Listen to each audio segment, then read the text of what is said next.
This is the equipment that I use to make my Tandoor oven. As you can see, I have the larger pot there, which is the outer pot.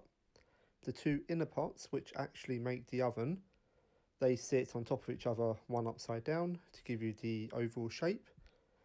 The saucer, which sits in between the outer pot and the bottom pot, gives you that gap in between the pots, very important for airflow. The hardy backer board, which sits on top of the installation, which isn't in the shot, sorry. That's the vermiculite and the perlite. And also in this shot is the slab, which the whole thing sits on, and the fire-resistant silicone. So last week, I was able to finally build my own Tandoor oven in my garden. Here it is, looking good. So yeah, after I was able to finish making it, I put some pictures up on Facebook, and yeah, got quite a few responses and messages back asking me how I was able to do it. So unfortunately, I didn't actually make a video of me making it, even though it is something that I plan to do. I just had one day to make it, and I just wanted to get it done, so I just got it done. So today I'm going to try and recreate the oven again, but this time I'm going to show you guys how I made it by using these plastic ones. Hopefully it'll work. Obviously not for real, because of plastic and fire don't mix, but the concept, how I made it. So as I said, I've been wanting to make my own Tandoor oven for a long time now. Moved house last year, so now have the space at the back of the garden to finally make one. Yeah, so the first issue I had was actually deciding what type of oven to make.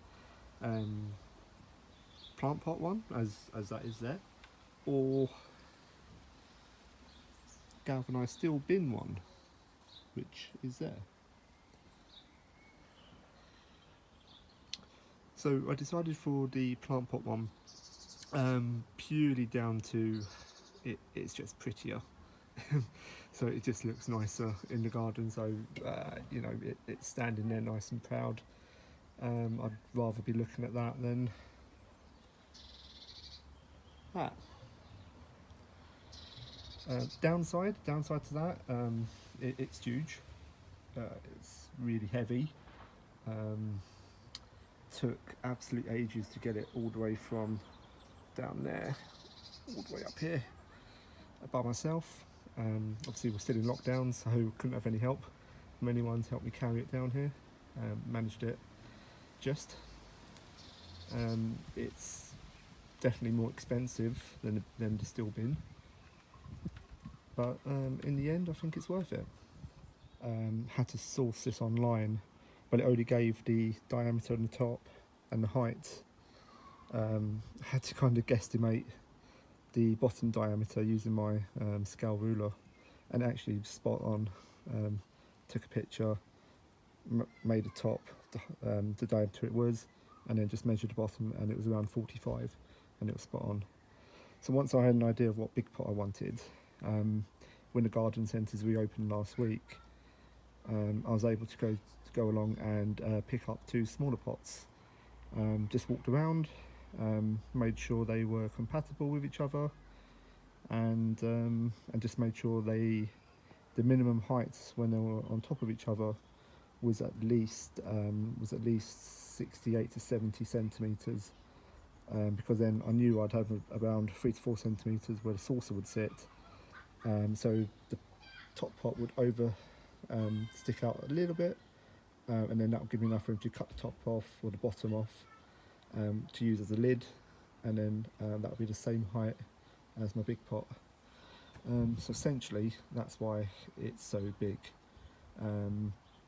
Could have made it smaller, but I didn't want to be in a position where I made a smaller one and wish I had a bigger one, you know. So there we are.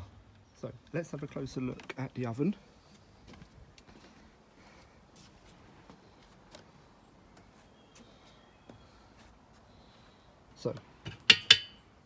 got a nice big opening up here. The pot, as I said, it's absolutely huge. It's 75 centimetres from side to side, the diameter, and it's around 70 centimetres tall side. So there's a upper pot, which is this one, and then down here is the bottom pot, and then both of those are in the big pot. In between we have installation, and I've put a lid on the installation to stop it from blowing away, and I'll touch on that later as to what it is. Underneath, see there, it's off the ground, airflow. So I've put it on I've put it on some bricks and on a slab and then on bricks again. No need for those really at the bottom. Just wanted it a little bit higher so I don't have to bend down. But yeah, but absolutely this is essential. Need a gap for airflow, and that's why there's holes in there, and then holes in the big pots and a gap in between, again just to help airflow when it's lit. So in order to get this gap between the bottom pot and the big pot, it's the saucer, it's placed upside down on the big pot, and the bottom pot sits on top of the saucer. So we've got two pots, and the top one is upside down on top of another pot. So this is the upside down pot on top of the other pot down there. It's different colour so you can see where they meet. I've cut the top, well now top, which was bottom of this pot, which is now, sorry, used as a lid. So what I did was got my big pot, had it upside down, got my inner bottom pot, put it on there, drew round, then I was able to drill holes in the big pot, which is under there. You can't see them, just about see a few. I then drilled more holes in the bottom pot, which you can see there. So before I connected anything, I put all my pots and saucer in the big pot, and I measured from the rim of the big pot across to the top pot. So from here to here, and put a mark, so I knew where to cut. Pick up this fire resistant sealant from a local DIY store. As you can see, it says it protects up to 1200 Celsius. Obviously don't plan on this oven getting that hot. So what I did was, once I placed the pots together like this, just ran the sealant round as normal, around the edges, and then just finish off just rubbing my finger around. Yeah, really easy to use. Probably has the consistency of toothpaste, best way to describe it. Not too wet, not too dry. But yeah, so that's around here. So yeah, I just didn't want any heat escaping, so it's a nice solid seal. Left it overnight, and came back the next morning. I know what you're thinking, well, how do you cut the pots? Yeah, so you're gonna need a angle grinder with a diamond blade. Now I've had this for a couple of years now and never actually used it. Thought I might need it when we moved into the house, but no. Can use hand saws. It's going to be hard, long. This is wonderful. It's literally like a hot knife through butter. So easy to use. Yeah, it does get a bit dusty, but as long as you've got the right PPE on, if you can get hold of any, that is, it won't be a problem. But yeah, if there's any difficulty bits in this build, it's going to be the cutting of the pots, which and the saucer, sorry, pots and saucer, is where you're going to have to take the time. And so in this example, this gaffer tape is nice sealant. Then put the pots all together like so. So I've had to come back, and my phone actually stopped working because it got too hot. So I've just waited for the shade to cover the decking, so I'm back now. So yeah, so after we put all the pots together, we fill the pots, the gap, with insulation.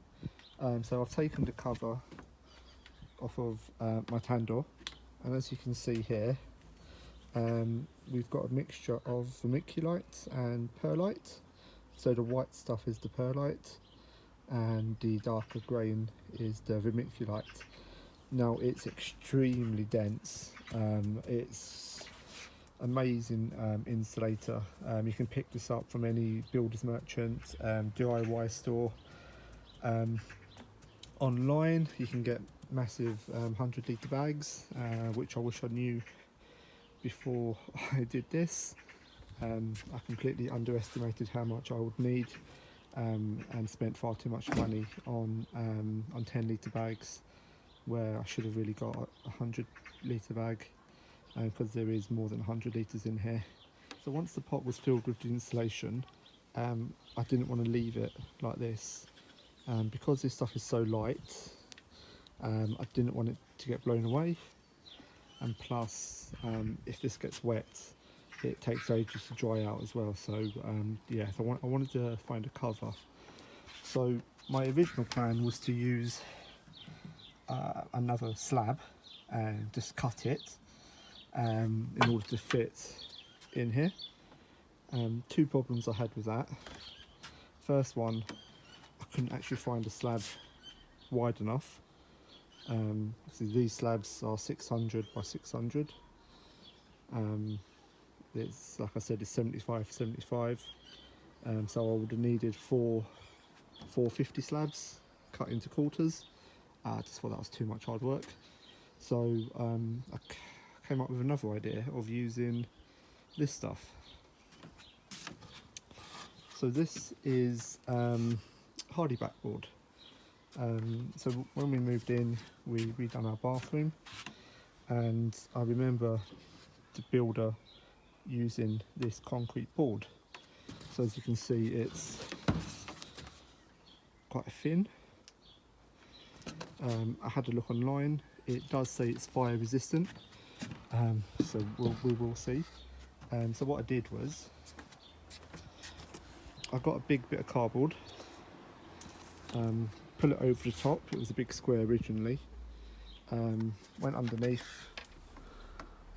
drew the outline around there, cut it out. When it was cut out, to get the inner circle, I simply just put my hand through and then ripped it to the sides, measured the rim, cut the paper back an extra 2.5 centimetres, same on the outside, and that ended up being my template, which I put on the hardy backboard, and yeah, we got it. Use that and cut it out, which is there. So that's the hardy backboard covering the insulation. I just made an extra hole here, easier to lift out if needed. As you can see, as I said earlier, I have used the Tandoor on a few occasions, and as you can see, some heat stains on the hardy backboard. So what I may end up doing is putting some aluminium foil just around the edge of the inner edge, just to protect it a bit more, because I don't really want to be cutting it out again if I can avoid it. But yeah, so essentially once that was on, that was it. It was all done.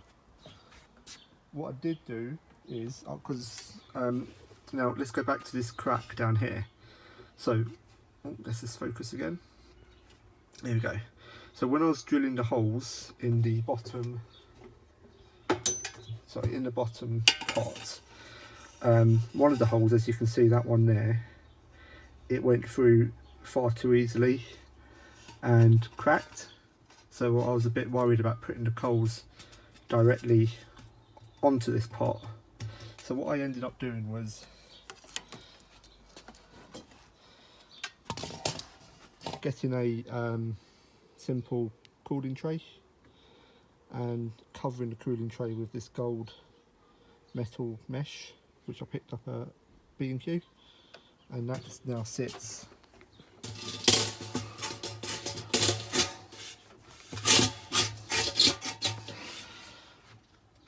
down there. So the coals are off the bottom of the pot.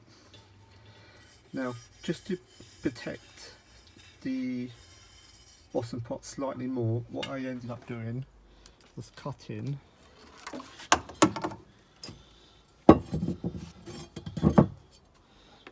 the rim off another pot. Made sure it fitted. Look at that. There you go, that way. Just about fits. And then that sits down there, like so. So now my coal sits in there. So I just had a bit more protection to my inner pot. Now, this crack appeared on the very first burn I did. I'm not too bothered. These pots are gonna crack. It just gives it a bit of release now, so as long as it doesn't get too wide, too bad, I mean, I can always fill it up. Fire cement, that sealant that I showed you earlier, it's all good. So now, also another good thing for this is I have somewhere to place my skewers, my long ones, when I get them, so they can sit like that. That's not a skewer, that's just a pointer. But if that was a skewer, you can see what it would look like. So as you can see, when I cut this pot, I made these grooves in the side. Now, at the moment, I only have small skewers. I've put some larger ones on order, so for the time being, I've only got these cheap ones from Asda. But I've got 8 of them, and they put the meat on there, they dangle, like so. So you should have 2 on each, as you can see on that actually. So the first time I lit it, I didn't want to overfill it, so I didn't put too much in. It got to about 280, 290. The second time I did it, I put a bit more coals in. It got up to about 380, and the same the third time. So I might go a bit more, see if I can get it up to over the 400 degrees C. But 380, it cooked well, it stayed hot for hours.